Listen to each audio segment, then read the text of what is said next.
Martin is a director of the CSU Center for Public Deliberation, and he's very passionate about helping communities talk together to work through wicked problems. So you're going to have to pay attention to understand what a wicked problem is.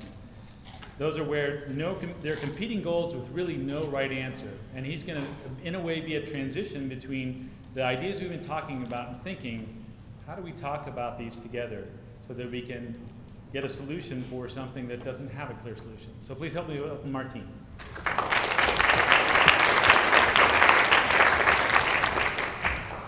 I'm going to stick to my notes a little bit because 8 minutes is not usually I have it at least an hour and 15 minutes. So I'm going to get out of here on time.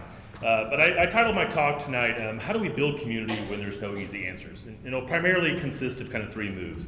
First, I'm going to introduce the concept of wicked problems and the corresponding need to elevate the quality of our public conversations. Second, I'll talk about three primary reasons why our conversations are so poor. And then lastly, I'll give some suggestions on how do we change the way we talk to each other. For basically the last 20 years of my life, I've focused on how do we talk about tough issues. My experience as a practitioner, I started the CPD about 9 years ago, and these are just some of the issues that we've kind of dealt with, has really kind of taught me that most tough issues are these wicked problems, kind of fall under that umbrella. Wicked problems have several features, but the most important that I'll kind of touch on today is that they inherently involve competing underlying values that are in tension with each other. Because of that, they don't have a solution. You can't solve these. You're always going to be dealing with them. So your community is kind of defined more on how do they deal with these kind of ongoing. I'm just going to be flashing some of these slides. I don't expect you to be able to kind of really make sense of them yet, but these are just some of the issues over the years that we've dealt with. Trying to understand what are some of those underlying values and what are some of those inherent tensions between those values that we need to deal with, right? Data can certainly help us make better decisions about wicked problems, but again, there isn't a technical solution. So the best way to really take on a wicked problem is to try to uncover these underlying tensions, put them out on the table, have genuine conversations to really work through some of those tensions, and ultimately kind of make some collaborative decisions on how we can respond to these tensions and kind of negotiate them as well as possible. For a community to thrive, I believe that conversation has to be kind of an ongoing one. So perhaps my main argument today that I really hope you kind of take with you is that I truly believe that the quality of our communities in the 21st century are really going to be determined more and more by the quality of our conversation. So I think we need to focus more on elevating the quality of those conversations.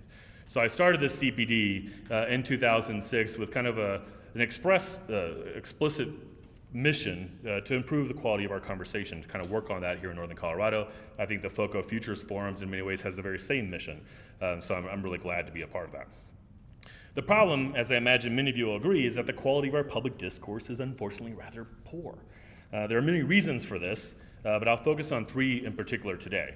The first is basically human nature. Our brains aren't wired to take on wicked problems. Right?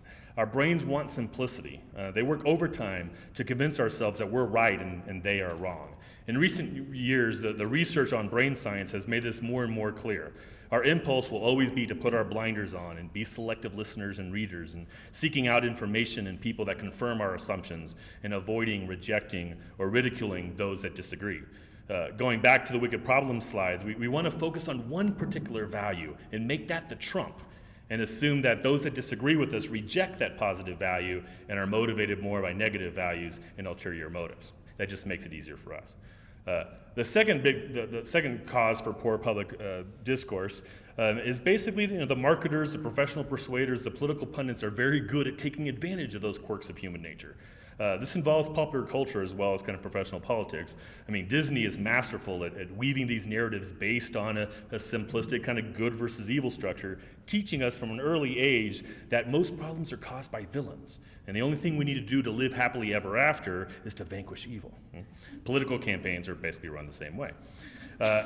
These hide the real tensions that we need to be talking about and give us these false choices that often create division, polarization, or apathy. Simply put, we have a political culture that rewards bad arguments and punishes good arguments, and that's not a good thing. The third reason for the poor quality public discourse is the lack of opportunities for authentic engagement.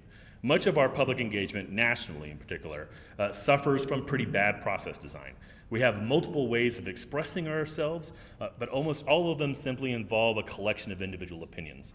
Whether we're talking about 3 minutes of the microphone at city council, or a letter to the editor of the Coloradan, or a public hearing where everyone's talking and no one's actually hearing, an online message board, a bumper sticker, or a direct mailer, we have plenty of communication, but we have very little real conversation.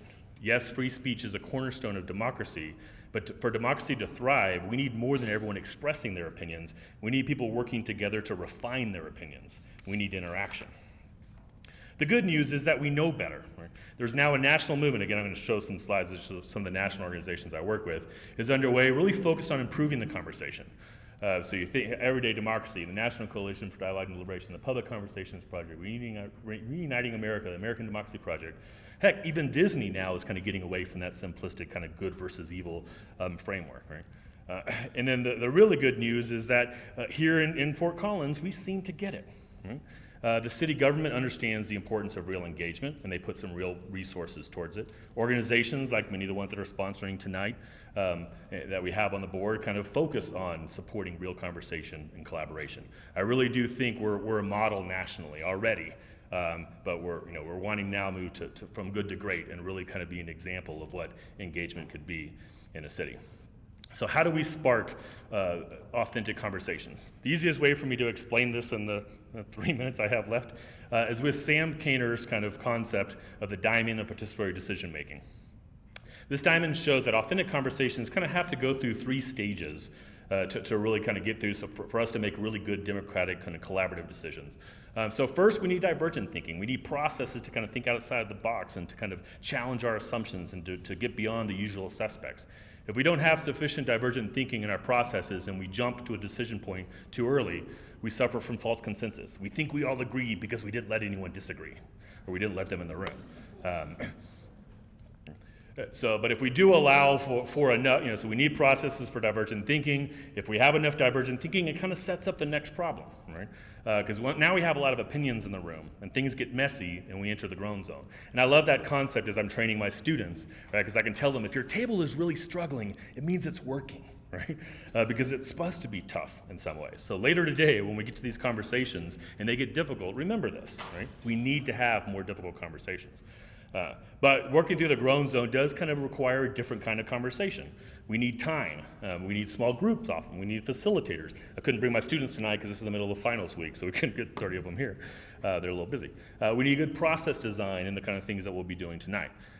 This is where we realize that we're dealing with wicked problems, not wicked people, right? And that shift becomes very important to the quality of our conversation. But if we get into the groan zone, we don't have the capacity or the time to really make sense of all these opinions and develop mutual understanding, we get false polarization. Right? Because if everyone's talking but no one's actually really listening, and then we jump to a decision, it again creates a lot of frustration, a lot of polarization. So we need process for divergent thinking, we need processes to work through the groan zone, but then we still kind of have one more step to go. Even if we do a good job with the first 2 stages, we run into the danger of kind of getting stuck there in the groan zone. A natural consequence of an authentic conversation is our choices are made harder. We have moved beyond the simple answers, and we are in danger of paralysis by analysis and never actually making a decision. To avoid that, then, we need new processes of convergent thinking. We need to prioritize. We need to choose. We need to innovate. We need to collaborate. We need to plan, and we need to act. And this is a critical point, because I'm not up here arguing that we simply need to kind of be open-minded and accept all positions and assume everyone's coming from a good place. That in a democracy, everyone's opinion has validity, but everyone's opinion is not equally valid, right? Everyone's opinion has value.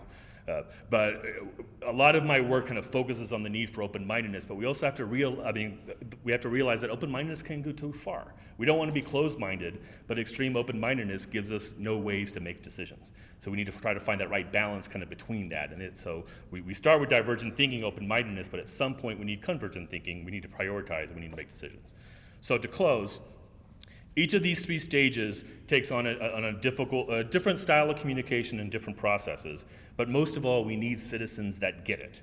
We need citizens that understand the nature of wicked problems, that can develop habits to overcome the flaws of human nature, and that are dedicated to helping us nurture this ongoing conversation our communities needs. Like I tell my students in my department, we don't simply need more good communicators, basically people that are effective in a bad communication environment. We need people to take responsibility for the quality of the communication around them. We need people that focus on elevating the conversation. That doesn't mean you can't have an opinion. It just means that you need to focus also on cultivating good public judgment rather than just merely expressing yourself or winning the argument at no cost. Once we have a critical mass of such citizens, we can truly build a community when there's no easy answers.